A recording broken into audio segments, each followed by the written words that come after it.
Good afternoon. It's Friday, January 7th, 2011. I'm Eric Shiner with Right Now on CNSnews.com, and thank goodness it's Friday. It's a day of the week where many of us reflect on Obamacare and artichokes. So here's what we have for you. The House opens a debate today on whether to repeal President Barack Obama's landmark health care overhaul. A procedural vote around midday will set the rules for formal debate and final action next Wednesday.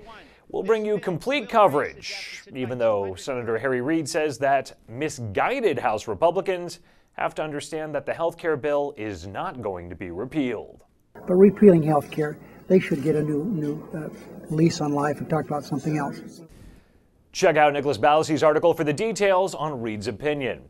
And we have plenty of coverage from the CNSnews.com staff on what other lawmakers think of Representative Steve King's plan that would have every appropriations bill passed by the House this year include language specifically prohibiting any funding for implementing the health care legislation.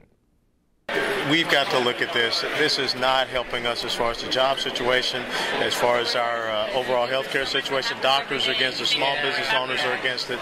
So if we can't get it through in the right way with the repeal vote, then we have to look at how we can just not allow this to continue on.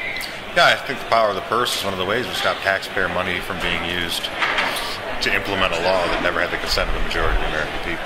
Just a glimpse of some reaction. Check out our coverage. Now let's talk about healthcare. Well, it reminds me of how important it is to have medical experts on hand when eating an artichoke. Now, the best way to make sure you have money for this expense is clearly to sue. A lawsuit against a restaurant for failing to offer artichoke eating instructions makes a list of the most ridiculous lawsuits of 2010. That's compiled by the U.S. Chamber Institute of Legal Reform.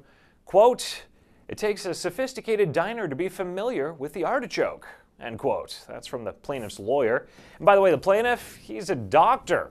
Find out what makes this list by clicking on Melanie Hunter Omar's article. And remember, you don't have to be a sophisticated diner to be informed. All you have to do is click around right now on CNSnews.com.